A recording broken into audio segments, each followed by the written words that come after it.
Et donc salut à tous et à toutes, c'est Araki Sanda. Bienvenue sur ma chaîne et pour cette quatrième partie de l'ancrage de l'illustration de Pâques. J'espère que tout va bien pour vous, moi je suis heureux de vous retrouver. Alors, dans la partie précédente, nous avions nous avions même terminé les arbres. Avec ces fameux petits œufs qui ont été accrochés après les arbres, n'est-ce pas? Et puis là, on va commencer cette quatrième partie d'ancrage. Il va y avoir beaucoup de parties de l'ancrage, comme je l'ai dit, ça a été long. Il y a bonnement, franchement, il y a eu bonnement bonne 4-5 heures d'ancrage, peut-être même un peu plus. Voilà quoi, donc c'est vrai que ça peut paraître long. Et puis je vais faire des courtes vidéos, faire des vidéos de je sais pas, 40-45 minutes à vitesse rapide. Je suis pas sûr que ce soit forcément intéressant, hein, voilà. Donc j'avais envie de faire des vidéos assez courtes, comme ça je peux parler par au-dessus, et puis à la fin je vous laisse une minute avec la musique, voilà, une minute c'est pas grand chose, et puis voilà. Donc, alors, dans cette première étape de cette vidéo, nous allons faire l'ancrage du panier. Donc pour cela, j'ai encore choisi un brin. Comme vous pouvez le voir, un brin avec un brin légèrement fade. Je sais pas si c'est le mot, si on peut dire. Enfin, il y a pas mal de blanc, ça se voit qu'il est pas très vif. Et puis j'ai là encore aussi choisi un autre brin qui est beaucoup plus clair, celui-là, pour faire les petites parties afin de ne pas faire une grosse masse brune en fait sur le panier et de faire un panier qui est un peu, comment dirais-je, qui a un peu plus de couleur qu'une grosse masse brune. Donc là j'ai fait ma palette, et comme vous avez pu le voir, si vous avez bien regardé, eh ben, j'ai fait ma palette sur l'ancrage du panier. Voilà. Je suis pas passé là, donc ça fait qu'il va falloir que je les fasse par la suite, n'est-ce pas? Et puis voilà quoi. Donc là je vais je vais faire déjà donc là je sais même pas c'est quoi, c'est des mailles, je sais même pas comment on peut dire ça. Enfin c'est un panier d'osier, donc je sais pas, enfin les différentes parties du bois en deux parties, non en deux couleurs. La première donc la première étant la brune, la deuxième étant le brun plus clair.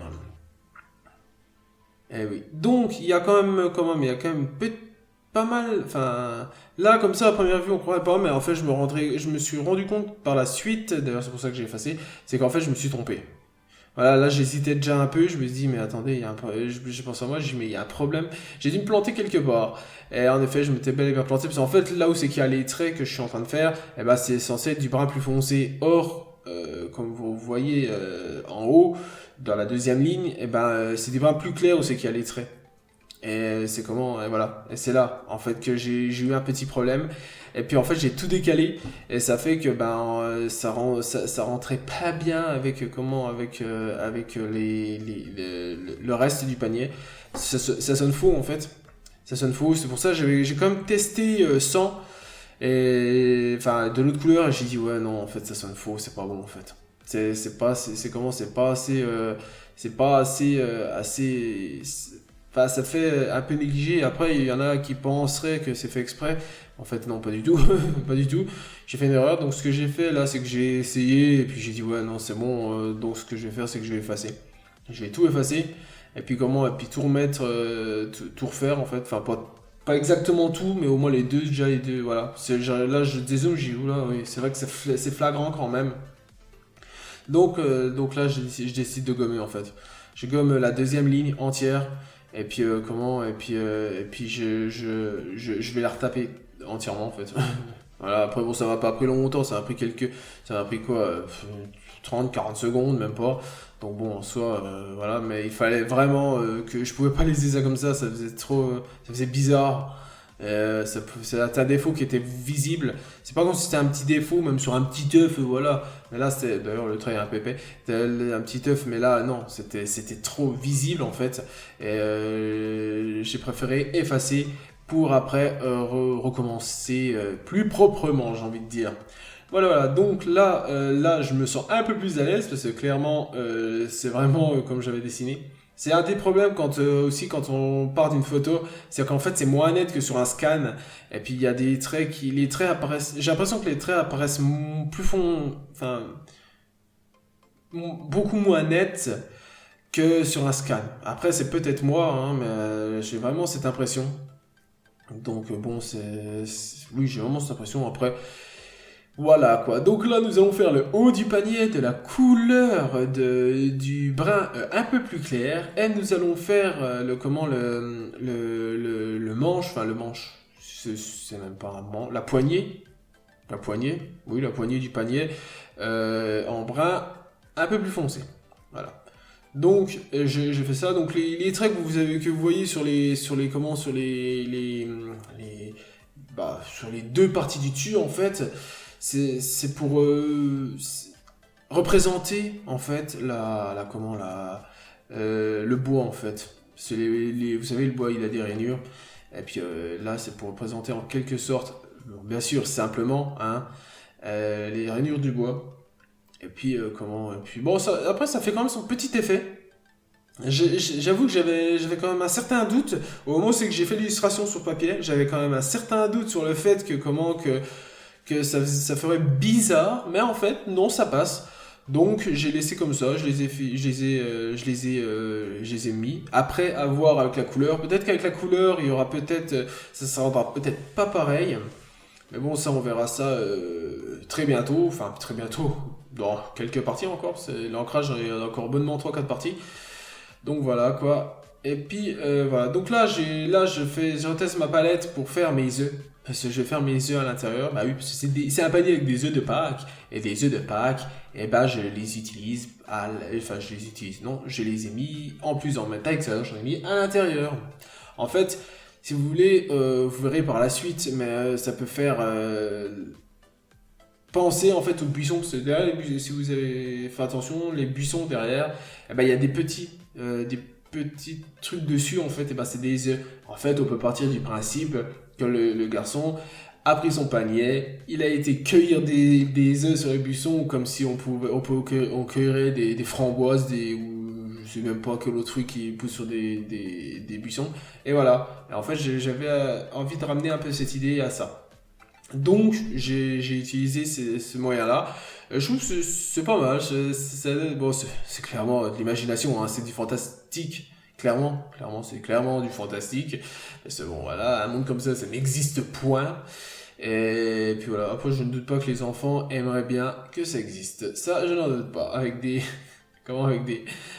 mondes, enfin, un monde rempli d'œufs, de gros, de petits, et puis surtout c'est tous mangeables, hein.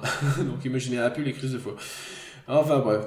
Donc là en fait c'est pareil pour les œufs, c'est pareil, j'ai décidé d'opter pour 3 couleurs, 3 ou 4 couleurs maximum, mais je crois que c'est 3 maximum, parce que c'est pareil, ça aurait encore fait une fois trop chargé, ça aurait fait trop de couleurs au même endroit, et puis trop de couleurs au même endroit, ça aurait fait...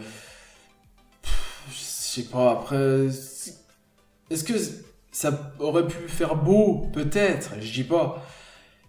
Mais j'avais pas envie de m'y risquer. Donc j'ai préféré faire simple. Enfin simple, entre guillemets. Et puis utiliser 3 couleurs maximum. Donc, ah non, oui. J'avais dit 3, mais en fait il y en a 4. Bon, autant pour moi. Mais bon, voilà quoi. Parce que, en fait, ça se rapprochait beaucoup je sais pas pourquoi d'ailleurs j'ai mis en violet. Non, j'ai quand même laissé ça en orange.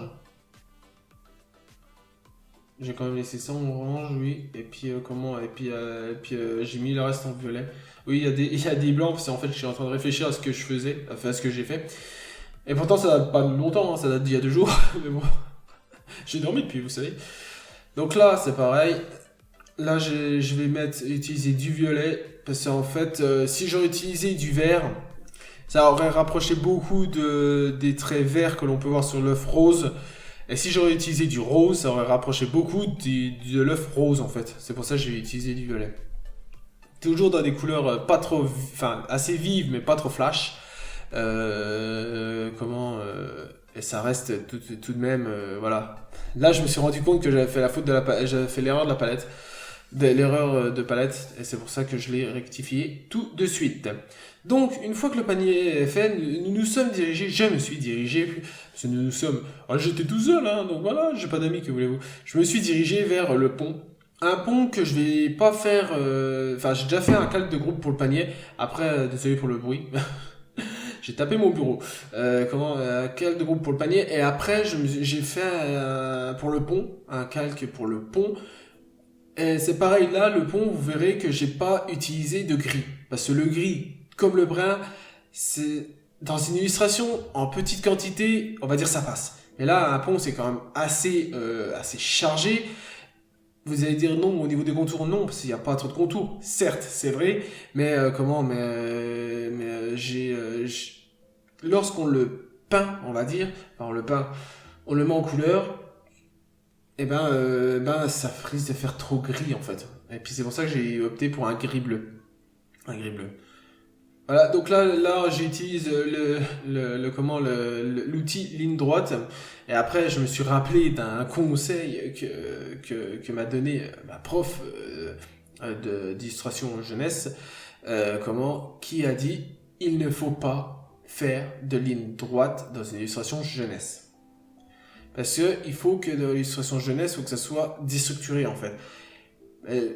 Après, quand je lui ai demandé, je lui ai dit, mais oui, mais le fait qu'il y ait des lignes, enfin les lignes elles sont un peu courbées, pas très droites, ça fait bizarre. Elle a dit non, justement, dans l'illustration jeunesse, ça passe. Pas de souci, et au contraire, c'est recommandé. De faire pas faire bien droit, sérieux, comme par exemple sur une bande dessinée, où c'est que par exemple, si on prend les bâtiments, c'est vraiment bien droit et tout ça. Donc voilà. Donc là, je pivote mon plan de travail. Afin d'avoir plus de facilité, parce que comme vous le voyez, c'est une grande ligne, et puis faire tout d'un coup, faire le plus droit possible, c'est assez compliqué. C'est d'ailleurs, vous allez voir, je vais m'y reprendre à plusieurs fois, parce qu'il fait pas froid, à plusieurs fois pour vraiment réussir à faire la ligne droite à main levée. Et une ligne droite à main levée, comme vous devez le savoir, c'est compliqué de faire une ligne droite à main levée. Donc là, vous voyez, je pars un peu en live et tout. Enfin, c'est vraiment, ça laisse à désirer, quoi. Et donc là, voilà, je m'y reprends à plusieurs fois. Hein. Ce J, là, c'est pareil. Je crois que c'est pareil. Ouais, en fait, il faut certes que ça soit, faut pas que ça soit droit, mais faut pas non plus que ça parte dans tous les sens, parce que ça fait débutant en fait, ça fait négligé. Quand ça part dans tous les sens. Et c'est pour ça que, en fait, je m'y reprends à plusieurs, 4, 5, 6, 7, 8 fois, parfois 15, 20 fois, pour avoir le trait qui me convient au mieux. Donc oui, je suis assez perfectionniste, faut être honnête. Point fort, point faible, qualité, défaut, je sais pas, mais bon, pour moi, c'est plutôt une qualité. Bon, mais par contre, ça me fait perdre du temps, c'est vrai, parce que bon, le perfectionnisme, parfois, ça fait perdre pas mal de temps. Donc là, c'est les petites, vous savez, les petits, quand on regarde de la pierre, il y a des petites, comment dirais-je, c'est pas des défauts, c'est pas le mot que je cherche, mais des petites commodités. Ouais, non, c'est même pas ça. Des petits trucs, des petites choses comme ça, un peu avec un relief, des trous, voilà. Et puis j'ai essayé de représenter ça le plus simple possible, encore une fois, mais qu'on se rende compte que c'est un pont en pierre. Je pense que le résultat est réussi. Hein, voilà. Donc là, j'ai piqué le brin pour, je ne sais pas, oui, pour les planches, parce que c'est un pont en planche. Ouais, en fait, c'est le même brin que j'ai utilisé pour l'arbre, en fait, tout simplement. Parce que, alors, ce que je vais dire, c'est bête, mais c'est du bois d'arbre, quoi. Donc, après, bon, c'est sûr, j'aurais pu prendre du bouleau, du chêne, enfin, n'importe quoi. Mais j'ai préféré prendre la même couleur que l'arbre, afin de pas rajouter encore une couleur en plus, parce qu'il y a déjà beaucoup de couleurs, et encore il y a pas la couleur là, donc on verra, mais à mon avis ça va être une illustration qui va péter de couleurs, il y aura des feux d'artifice partout et tout. Mais c'est vrai que c'est une chose que j'apprends assez. Après on verra bien. Mais bon, voilà. Parfois on peut s'attendre à un truc super horrible, mais en fait c'est super beau. Enfin, de mon avis. Et parfois on peut s'attendre à un truc super beau, en fait c'est super moche. Donc voilà. Et c'est le petit, le petit suspense de l'illustration, c'est ça qui est appréciable, je trouve. C'est ça qui est appréciable. Donc là, je fais les briques qui est en dessous, en rose. Encore une fois, pour éviter le gris, et pour mettre un peu de fantaisie, une nouvelle fois, dans cette illustration. Bien, parce que je trouve qu'il y en a pas assez, vous voyez, avec des gros œufs, je trouve que c'est pas assez, un gros lièvre, c'est pas assez, non, je veux plus de fantaisie. J'aime la fantaisie. Enfin bref, donc là, hop, voilà. Ok, donc nous sommes encore en train de structurer ce fameux pont, ces fameuses briques. Et puis c'est pareil, dessus vous avez pu voir qu'il y a quelques petits, j'ai fait quelques petits points, des petits trucs comme ça, pour rappeler justement l'effet rugueux, on va dire, de la brique. Et puis voilà quoi. Voilà quoi. Bon, bah, ce que je vais faire, c'est que je vais vous laisser là, profiter de la fin de cette vidéo. Puis voilà quoi, donc n'hésitez pas à me suivre sur Facebook et sur Instagram, puis à aller checker mon site, parce qu'il y a des illustrations qui vous plaira, je n'en doute pas. Et puis voilà quoi, et puis bah, puis c'est à peu près tout. Puis bah, on se dit à bientôt, à très bientôt, hein, pour la partie 5 de l'ancrage de l'illustration de Pâques. Et puis en attendant, moi je vous laisse, je vous souhaite une bonne journée, une bonne soirée, et puis je vous dis à la fois prochaine. Allez, salut!